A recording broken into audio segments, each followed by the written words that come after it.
Hello and welcome back. Today we've got another £200 of the 10p's to have a hunt through, looking for those alphabet 10p's.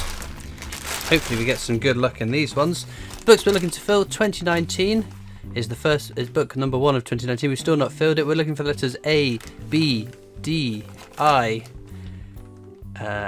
N, Q, P, S, T, W, X, Y and Z. So yes, the 2019s are so scarce and so hard to get your hands on though.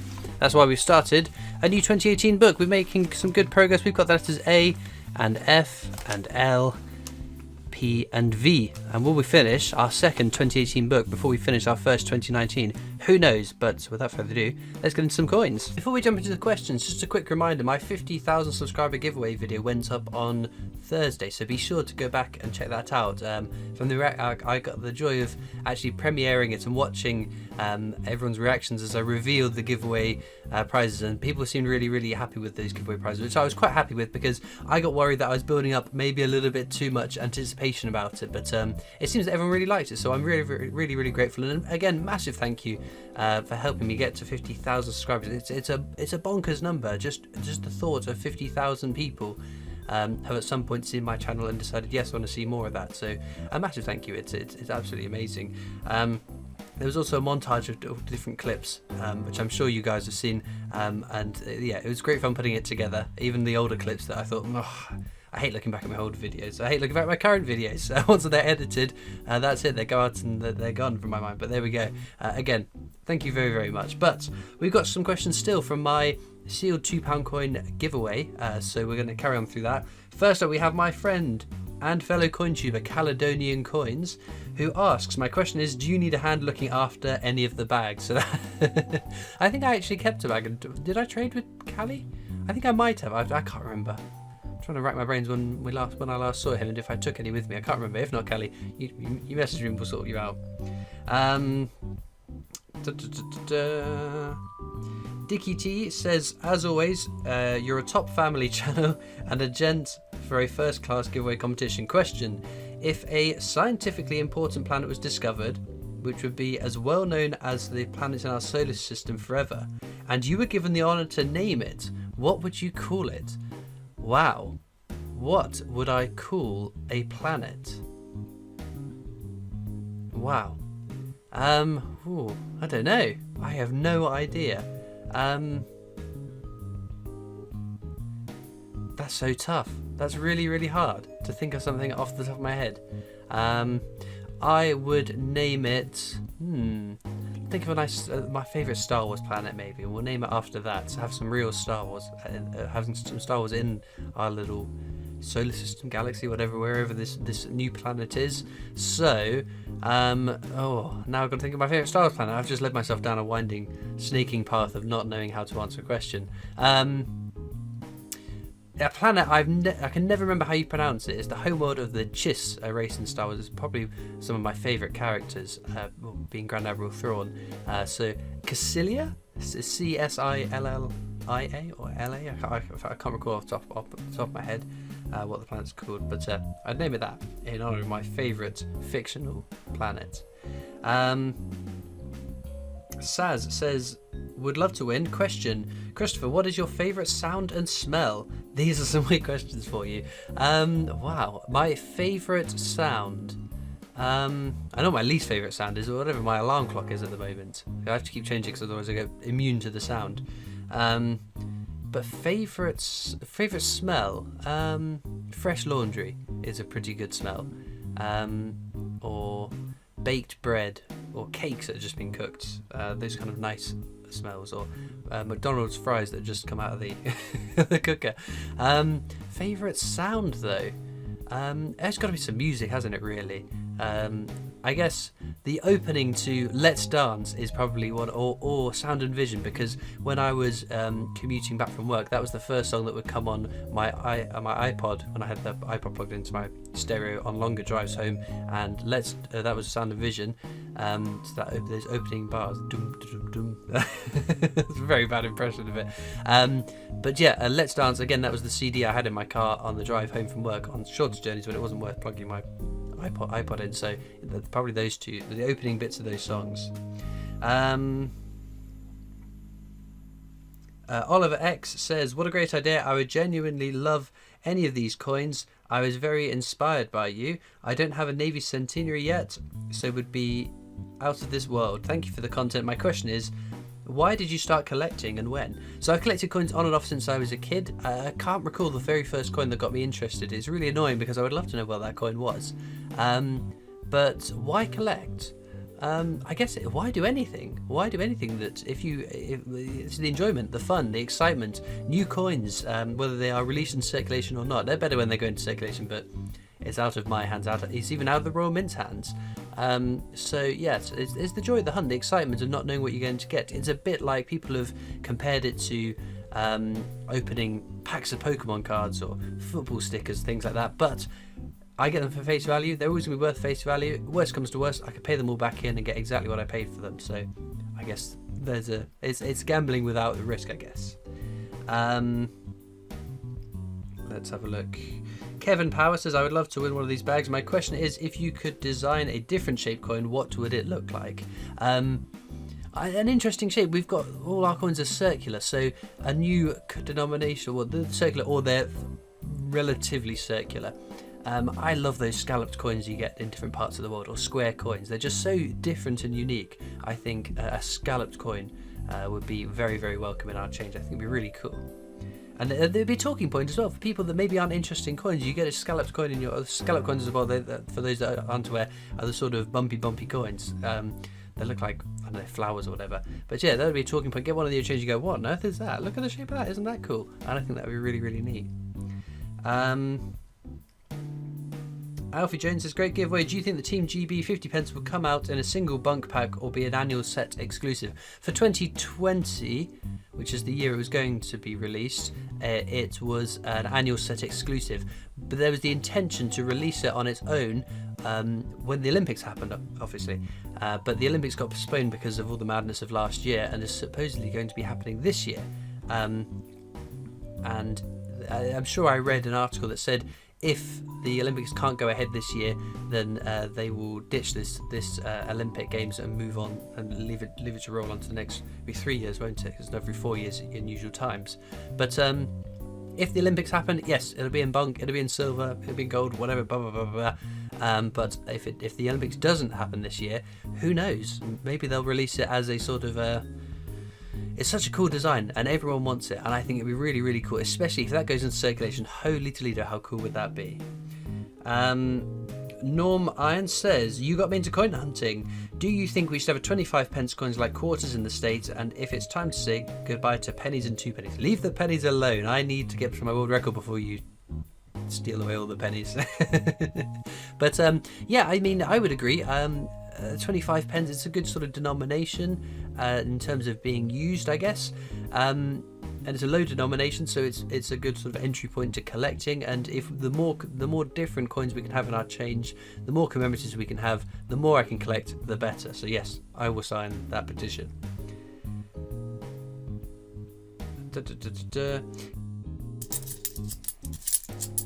Oh, there we go. That breaks that streak. E for English breakfast, one of my favourite designs as well. 2018, superb. I was losing the faith somewhat, but that has restored my faith. Kian Harvey says, "Wow, I'm absolutely in awe of the quality of those coins. A question for you: do you think that the madness of the last couple of years will act as a catalyst for the withdrawal of coins and notes in the future?" So, lockdowns and the pandemic and everything, yeah, I think I don't think it's. Lots of people have said it's the death knell of physical cash money. I don't think it is. It probably has expedited somewhat our move towards a cashless society. I still don't think that a cashless society is around the corner. I don't think it's going to happen imminently. I think we've got many, many years of coin, cash, physical money.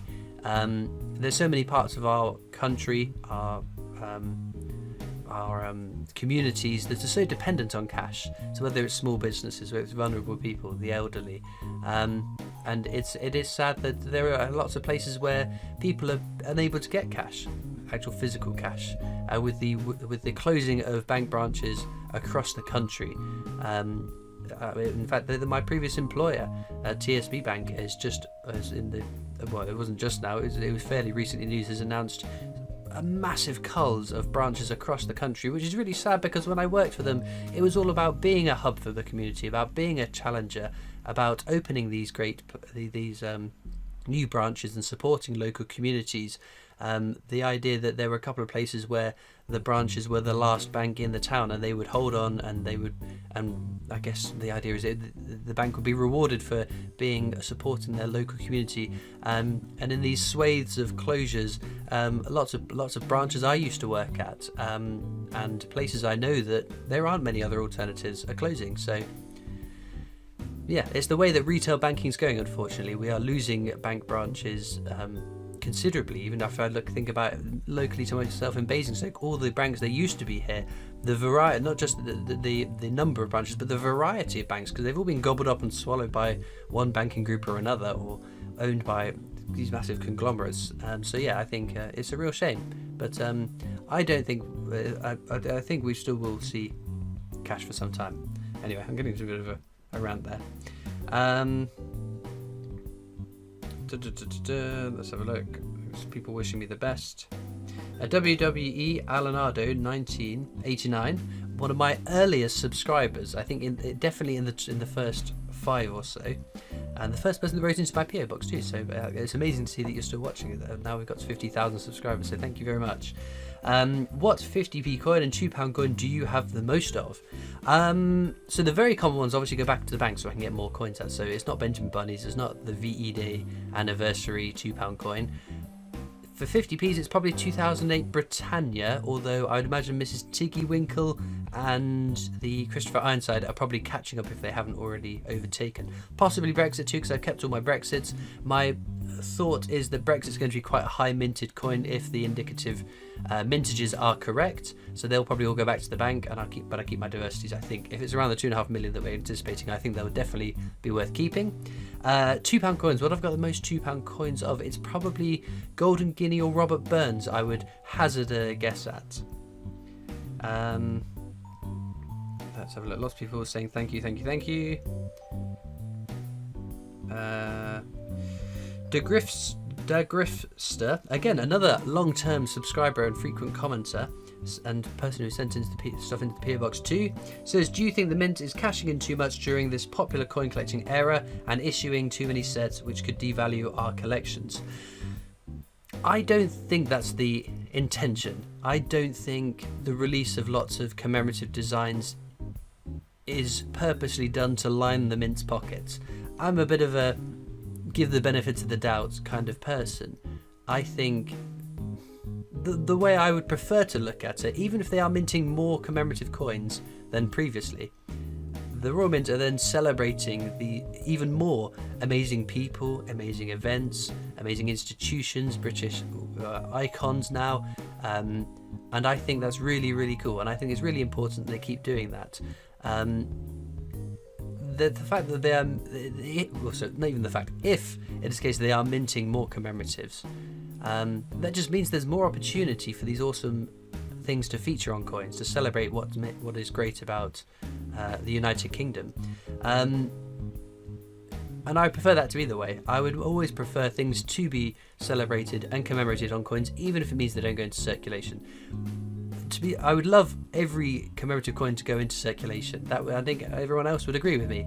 But I think it's more important that we commemorate these things rather than not commemorate them, because we don't need as many coins as in the past potentially. That's my opinion, but I welcome your opinions and thoughts too. Matthias Hohen says, hey, what's your favourite spelling of the word favourite?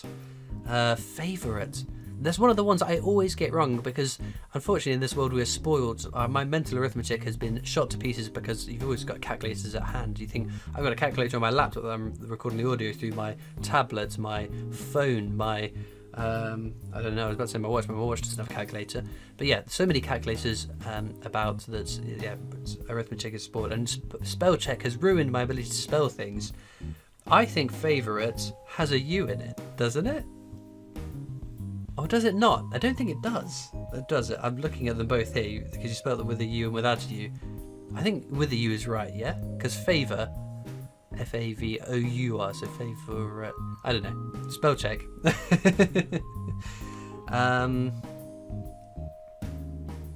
So Clapham Coins, again, a long-time supporter, and the person who won my Silverproof Benjamin Bunny and finally gave that coin a loving home. And I hope you're still enjoying having that coin.